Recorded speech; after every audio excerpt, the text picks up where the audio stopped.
Hello, welcome to the deep dive into organizing resources. In the last class, we discussed about authorization and the basics of authorization. We touched upon some of the topics which are advanced, but we didn't discuss in detail. Today, we are going to discuss about resource organizations. Predominantly, we discuss types of resources and resource grouping, and how to provide access to a group of resources effectively. That's the goal of today's session. And welcome once again. And if you are one of these, this video is meant for you. Feel free to subscribe. I wouldn't complain. Now, there is a basic grouping that is inherently built into resources. For example, when you deal with a printer, when you deal with an API endpoint, when you deal with a database, when you are your application and the developer already know you are dealing with a database record, a database table, or when you execute a stored procedure in a database, you are going to execute a database procedure. So the resource type is execute stored procedure or post information to an API, right? That's a resource type. API itself is a resource type, and posting, the act of posting, is a resource type. Now, if the API is supporting customer and product APIs, there are two APIs. So customer API is a resource. Now it's easier to categorize and classify resources. Most of the places I have not seen something called resource group. Maintaining resource group in correspondence to maintaining user groups may not be the best approach. And in this seminar, we are going to discuss how we can find out alternate approach to categorize it. The idea is to organize and categorize and deal with them in bulk. And that's what we are trying to attempt. So instead of a user group, I am going to discuss a concept called resource bucket. Instead of resource group, I'm going to discuss something called resource bucket. I'm also going to discuss the resource classification. For example, resource type is a classification.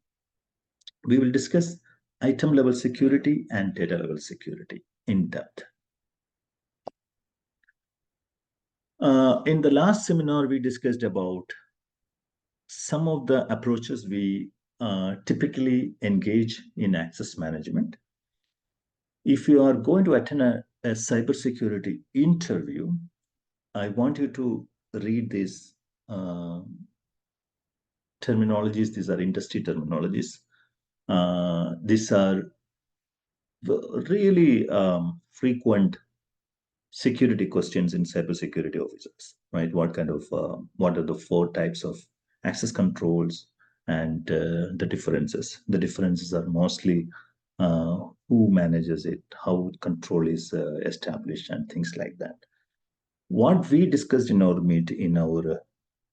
previous presentation, a much in-depth variations of these, right? Ultimately, that's what we discussed.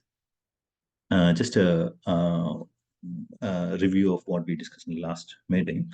But anyway, coming back to the resource types: printer, data row, app, form control, data source, menu item, execute stored procedures,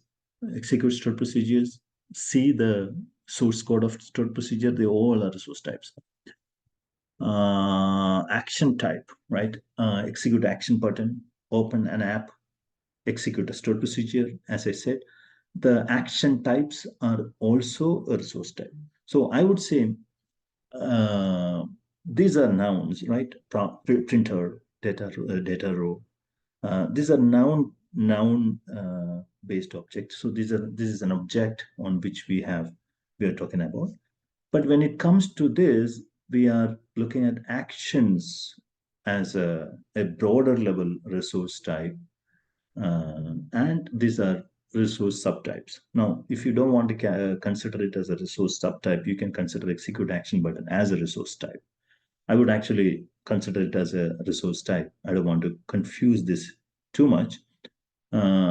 If I want, I would put an additional column or a field in the resource table or resource type table called is an action or is a verb, is a noun, something of that sort, right? So we know it's an action type, it's not an action type. And there could be a lot of resource attributes for a table. So basically on a system, resource type is a database table, which has got a name and some attributes associated with it, right? One of the attributes is action, is API, is database, is a singleton printer, things like that, right? So you can keep adding more and more attributes into the column. So the resource type table, every resource type will have a lot of attributes associated with it. Now, why that is important?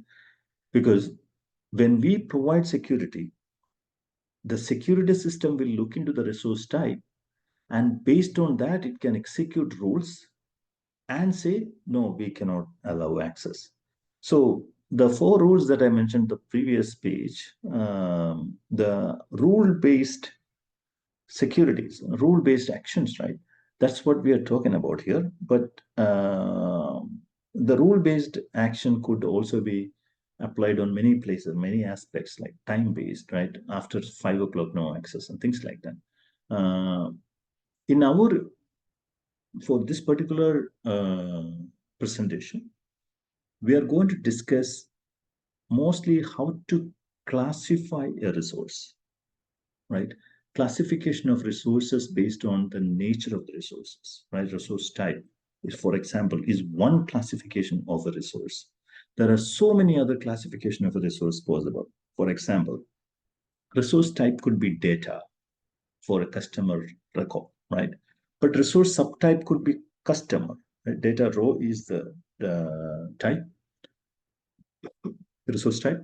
Resource subtype could be customer, product, countries, cities, anything, right? Uh, so similarly, we could have so many other attributes associated with it. That's the whole thing that we're going to discuss now. Okay. Certain, for example, on an app, let's say you have an application and the resource type is app. And app itself has got something called app type, right? It could be a website, it could be a content app, it could be a blockchain app, doesn't matter, right? Mobile app. So app type will decide what type of app it is. App has app subtype, app category, app classification. So the app itself could have so many classifications. And I'm going to give you a live demonstration on this real soon. And the next tomorrow or day after tomorrow, I'm going to give you a real demonstration on how that works and how in action. So you understand, oh, that makes sense now. So app, menu item, data, anything I can talk about can have its own additional classification information. Now, the app authentication evaluation system, right? The system that evaluates, do you have access to this, right? The system has access to the type of the resource. So anytime when a resource is, for example, I'm checking if app has got access to, the user has got access to this app. So the validation system, the evaluation system knows this is an app type. So it goes to the database, fetches the app type, where, selects from this place where the resource type is equal to app. It gives the information, the particular record about that particular app. And it has got some information, very basic generic information, right? But it does not have information like type of app, subtype of app, category of app, right? For that, it has to contact the app, right? So the authentic security evaluation system has to go to this application and get the data, right? What is your type? What is your subtype? What is your category? Then apply the rule.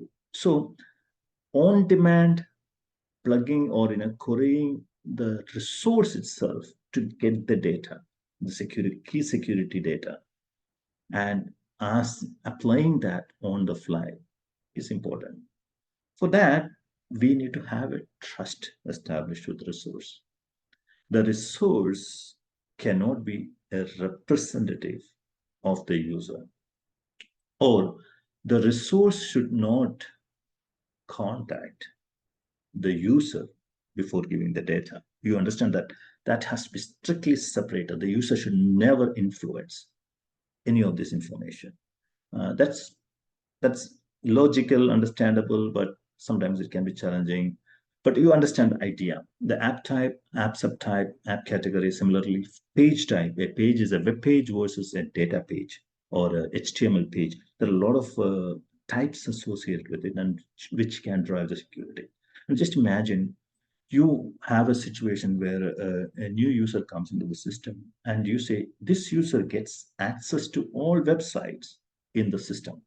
This user does not get access to any application that is financial in nature. So if the app type is financial, no access. Nah. Mm-mm. So it's critical application, right? So you create that kind of rules, and it's much easier for the security systems to evaluate and apply, right? So the classification of the resources is important, and how we do that, especially for the data, right? For example, you add a customer. The customer could be wholesale data, wholesale customer, retail customer. The customer could be e-commerce customer or not e-commerce customer. But if you really look at these categories are not security categories. These are business categories. A business needs to categorize the information like customer or a product. So for example, in a product table, every product table has got a field called product category, product subcategory, product class, product type, product subtype. All these fields are really common in any product table, right? But these are business terminologies, business metadata, business categorization. Can a security system you make use of this? Maybe not. That's what we call data-based security. Sometimes we can actually use it. Most of the times we use it, but sometimes you can create security fields against each data about this. For example, you can allow the user to classify this as a critical record. Sometimes we say this is an internal employee customer. That means the customer should not get access to it, right?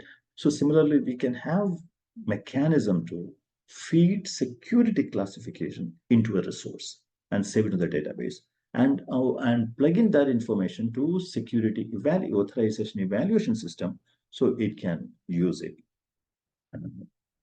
These are really theory concept. I'm going to show you live demonstration that will clarify these things. And once it's clarified, it's going to be like blue sky. You will feel much better. Anyway, data classification, as I said, every database has got these things like customer type, product type, and all those things.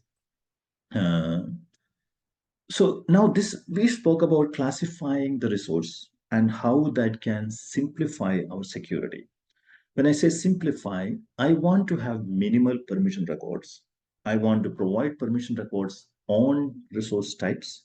I want to give permission records on resource subtypes or app types.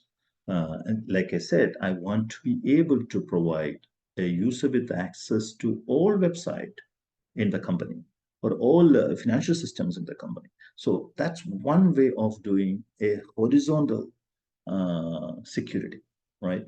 So for that, we need to have a horizontal grouping rather than a vertical grouping, right? So that's the key of it. We'll discuss that, and we will see it with some examples. Now, buckets. This is going to be a bit different, really different. Concept is going to be calm. might look really simple when you look at it, but it's complex. Let's see. A bucket is a logical grouping of a set of elements, right? And this is not a security term. It's not a cybersecurity term. So if you throw this word into a cybersecurity interview, they wouldn't understand.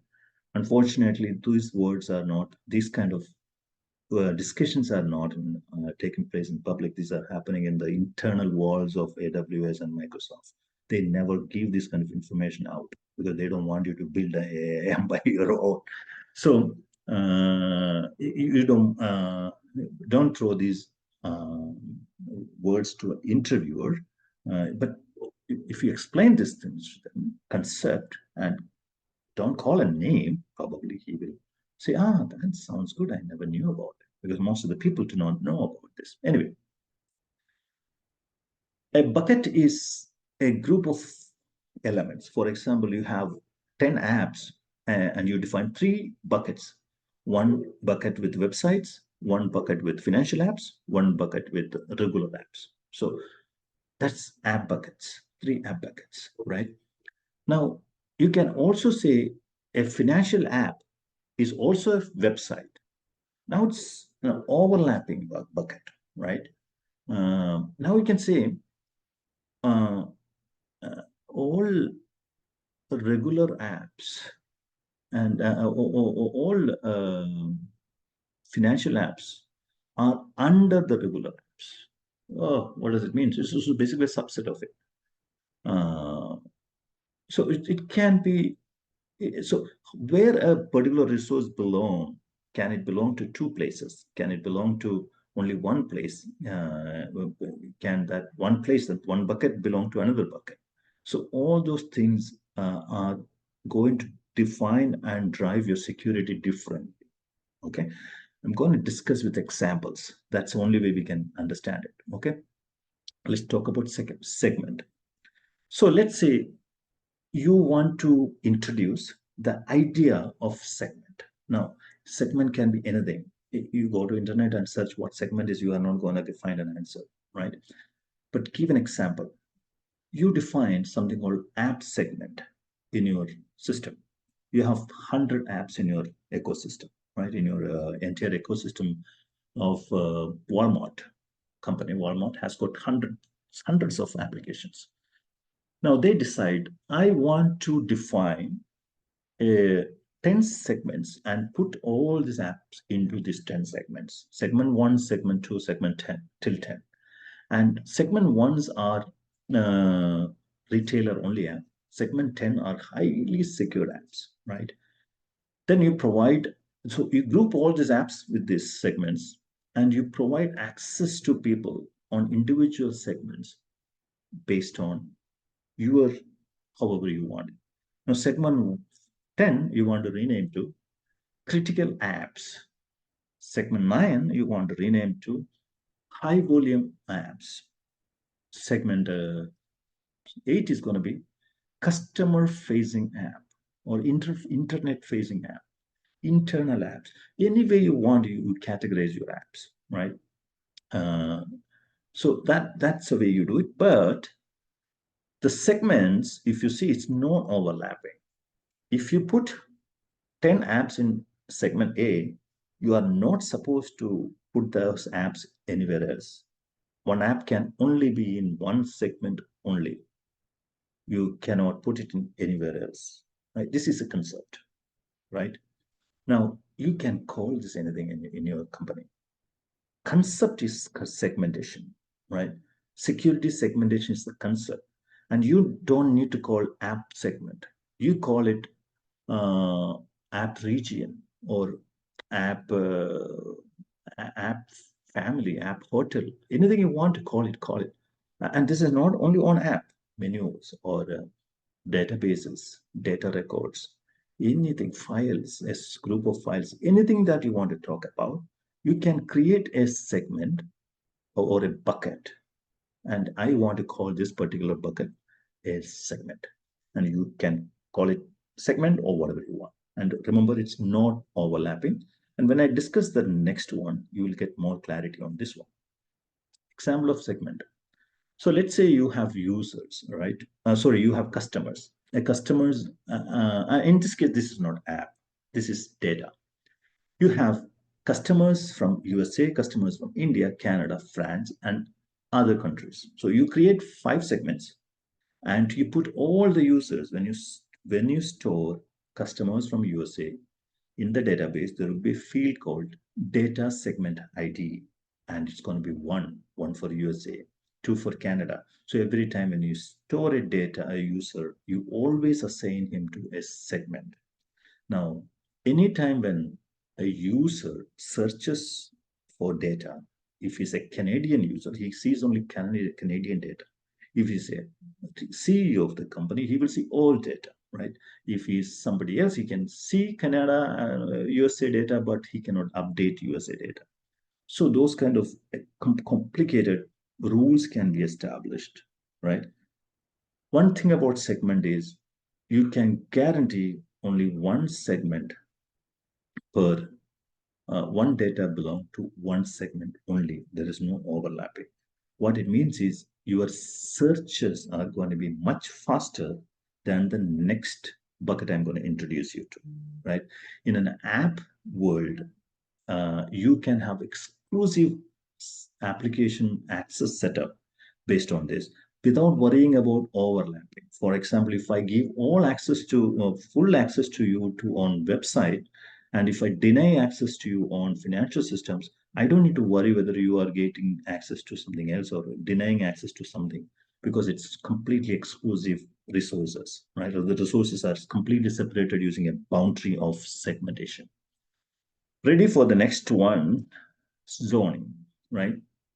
Zoning is non-overlapping, but there can be a subset. That's the only difference between segmentation. Let's see this. Now, if you see this, zone A, B, C, D, E, E is standalone, just like segmentation. None of these users or none of the customers in zone E belong anywhere else. But all the customers in zone F belong also are part of zone D, right? They are also part of zone A. And when you, in the database, you store a data zone F, all the records under F will be having data zone ID F. But any user from D or A searches for it, they will always see all records from F. That's the beauty of it, right? Zone D will see zone F data. Zone A will see zone F data. We can also decline if you want advanced users. But the interesting thing here is there's no overlapping in the zones. It's non-overlapping, but there is subset and supersets, right? Example, sales representatives of there are Northwest and Northeast. Sales happens in Northwest and Northeast. All the sales representatives, city, NJ, and New York belong to Northeast. And they decided Manhattan is so big, they wanted to have a particular zone for Manhattan zone. It's its own regional manager, its own all those things. But New York has got authority on Manhattan. Northeast has got authority on Manhattan. Now, when you search, as I explained, how the search works, right? If somebody has got read-only access on Manhattan, Northeast has read-only access on Manhattan, he only has read-only access. NJ probably cannot read Manhattan, right? Now, sometimes you decide, oh, I want NJ to be able to do a read-only read on Manhattan, right? Now you are questioning the foundational behavior of the zone, right? That means at any point, a segment can be upgraded into a zone, but you can never degrade it. If you're questioning the foundational behavior of a zone because you did a wrong architecture in the beginning and they realized, no, I want NJ to have access to Manhattan. And why would New Jersey have access to Manhattan? That's a business question. And we cannot ask business questions. Business wants something and we give them what they want, right? So But fundamentally, how NJ accesses Manhattan is being changed now, right? That means the zone concept goes away. We need to upgrade that to something else now, right? So and the bucket system should allow it. If you really look at it, there is no, these rules are not enforced by the bucket system, right? Uh, these are basic rules that we put it in place on a paper, on a document, and we design everything accordingly. This is not enforced. We can enforce it, but we don't enforce it, because if we enforce it, we cannot upgrade or switch from one bucket type to another, right? But the system should not allow or violate the bucket rules as long as it is established and as long as it's not officially changed. But anyway, you understand the whole idea about how the zone system works. Next one is domain. So we spoke about segment, we spoke about zone. Now we are talking about domain. And the domain is overlapping. It is complex, more complex. Domain A, domain B, domain C. And if you see clearly, there is places that overlap. Domain B and domain D has overlapping. Now, let's say a user from domain A has read-only access on domain B, and he has got write access on domain D. How does he write information into the gray area, right? Can he write information into the gray area, or he can uh, only read, right? Those are the questions to be answered in this. It's complex. Now, how you implement this will decide it. I'm not going to tell you you should not do this, you should do this. When you implement the system, you will decide it. And how the domains are defined will drive this discussion. And this is really complex because it your select statement has to account every domain that you're part of, every domain, and you cannot have more than 10, 20 domains too, because if you have 100 domains, your select statement will pick up all the domains, and based on your access, if you have read only or write only, all those things, it will make all the select statements, right? So it's going to be complex. However, with the right implementation, especially with something like Elasticsearch or MongoDB, these things are not that difficult to implement, but you need to have a data straightener job. Basically, you process the data, you evaluate the permissions, and flatten it out and put it somewhere. That's something that I will discuss in the future. But anyway, let's give an example. We have wholesale department, planning department, warehouse department, accounting department, and there is data written in. I mean, it doesn't have to be data in the sense it can be users, it can be customers, and this can be apps as well, right?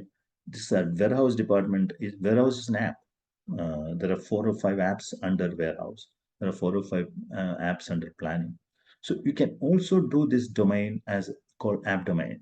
Do not get confused with the app domain that you see in Microsoft or AWS. They have something called app domain that's different. This is different. It's a proprietary companies use it for their own purposes or with their own definition. So app domain is a concept where you create a domain of apps in a particular region and manage the security, right? So app bucket, for example, I'm just giving an example: app zones, app domains, app segments, app regions. So app regions is a slightly bigger concept. This is app region is something that I want to discuss later. But basically, you create a city of apps, you create a state of apps, create a country of apps, create a world of apps, you create a universe of apps, right? So those are regions. Uh, so that's used for cataloging, right? So apps needs also cataloging. For example, if you go to Android, PlayStation, or Play Store, or the App Store, they have to catalog all the apps, the millions of apps that are in the system. So that cataloging can happen through the segmentation as well. So remember, all the app buckets or any data buckets, or everything that we discuss are good to do cataloging as well, not just security. So that's why I earlier mentioned any categorization that is available in the business side, for example, customer type, they need to be translated into a security classification or a data cataloging classification before we engage it. So how you do that is not by translating, copying the data from this place to the another, right? I am not talking about copying the data. I am talking about creating a on-demand transfer or a transpose framework. It does not do anything most of the time. Most of the time, they get the data and it will call it security customer type. That's all it does. It just a rename security app type instead of calling app type or as customer type or product type, whatever it is. So, but it just use the same data. But in future, if you want to change something in between, right, twist it, or somebody a business decides to change I don't want a customer type anymore. Not going to feed it anymore. I'm going to use customer category. At that time, what we do is we go to the framework, change the security type pointing to product type or customer category. Okay, these are patterns, but they have to be security has to be separated from the business side of it and the cataloging side of it. So far, we discussed how to categorize and create buckets for data and app. And as you know, app are spot by spot categorization. An app can belong to one or more segments, and you always fetch one app. But in a case of data, a data can belong to one or more buckets, but you always find out all the buckets that you have access to and filter the data based on your access list. Then you validate. So that means reading data, searching for data is really complex, especially multi-page pagination search is really, really complex with the data domain buckets engaged. Writing is much easier because you know which domain you write to, which data segment you write to. If you have access to it, you write it. And if you really, really want, you can establish a bucket hierarchy system, bucket inside a bucket, right? But that has to be outside the data. It has to be a system called domain groups, for example, app domain groups, and which has got multiple groups. One app domain group has got multiple app domain groups within it, and things like that. Hierarchy is attached, so access can be managed through that as well. Remember, these are shortcuts, or much easier way to organize resources than just resource groups. Now let's talk about data level. And if you're already confused and if you started thinking that, oh, this is too complex, why do we do all those things? Don't we have a easier way? Or we are not going to apply all this. We are only going to pick one of the pattern that fits the best in your scenario.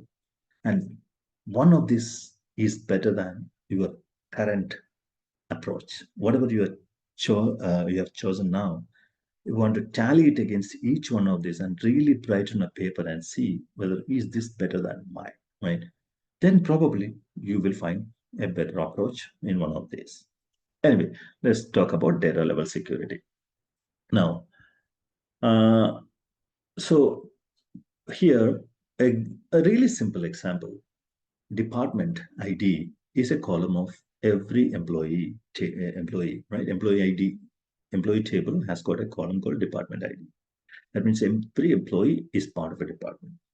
And when security is evaluated, we go to the employee or a user, you find out his department, and based out of the department, we provide access to him, right?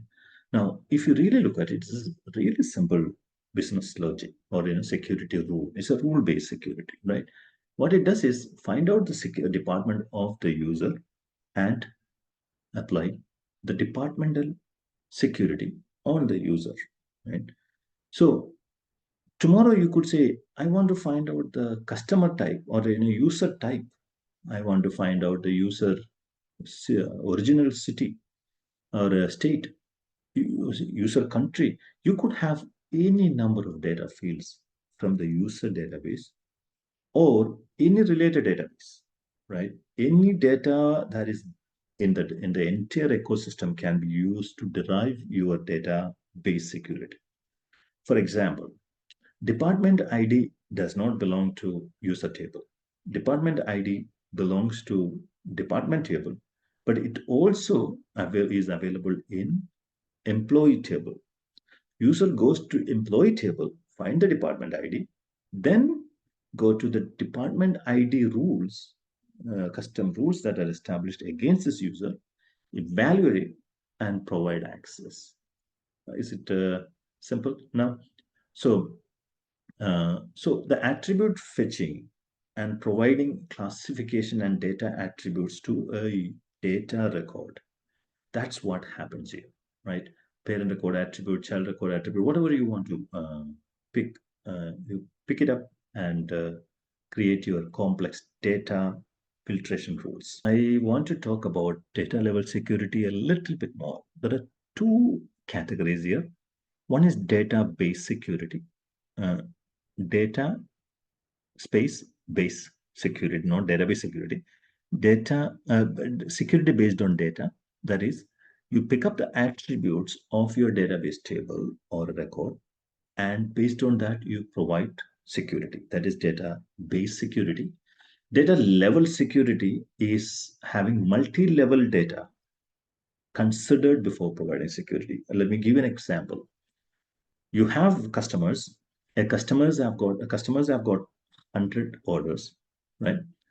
And the order number 10 is a uh, is a big order, right? $10,000 per plus order, and you don't want some users to get security access to it. So what you do is you create a rule saying that the amount is more than $100,000, don't give access. Okay, deny access. That's a security rule that you establish. Uh, at the same time, you say the customer ID, customer type has to be something else. So now your custom rule is not just depending on your data record, it depends on your parent data record as well, right? So this is also attribute based, data based security. Data level security is a bit different.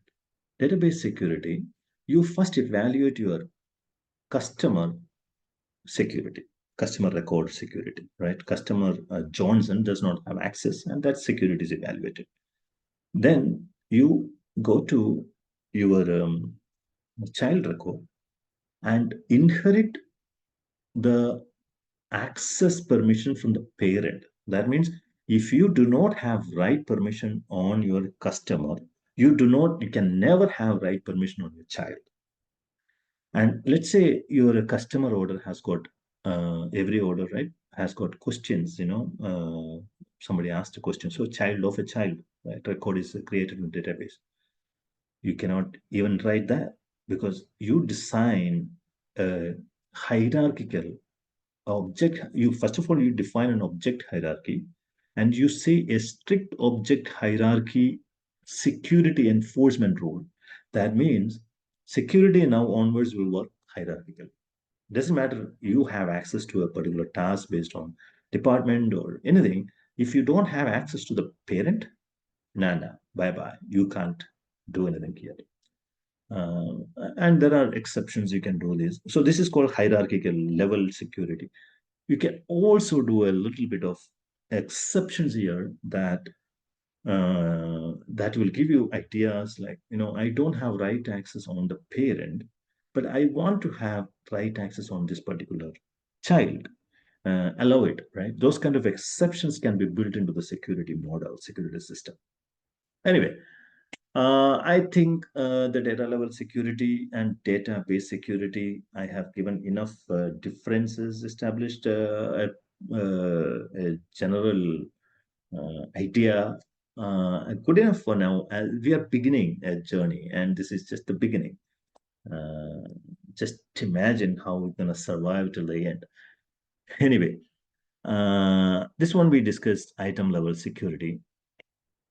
Uh, so you take a particular record, right? It's a purely record level security, item level security. You take any record, you provide explicit access, right? You say, forget about all the things in the world. Everybody declined everything, but I want this person to have this access. And uh, then somebody, oh, no, we spoke about all this bucketing, grouping, role-based security, and mandatory security, everything. At the end, you want to bypass everything and you want to give a solid, direct grant to somebody. I don't think it's a good idea, right? If somebody says, that's a question that you need to answer. I'm not going to answer. But as a system feature, providing such a master override is not a bad idea. They use it or not, their problem. If they use it, IT security team has to enforce a rule saying that if you have to use it, you have to take written permission from somebody or some. Those things are politics. What we worry about is providing feature. Is this a feature that you want to provide? I leave it to you. Now, so in this session, overall, we reviewed how to categorize and group resources, how to classify resources and resource types, right? And apply simple rules to these types or resource classifications, or applies rules to resource bucketing, can solve a lot of problems with uh, granular access management. It will reduce the cost of ownership of an application a lot. It will simplify the user management and access management and resource management. When you define it, it's a bit difficult because our brain is confused. That confusion, once you get over the confusion, the implementation is going to be much easier than you think. And so getting your head over this concept is going to be a bit difficult. But once you are in, you will see, wow, I wish I did it earlier. And you will thank me. Anyway, thanks a lot. Appreciate your time and appreciate listening to me. Thank you. Bye bye.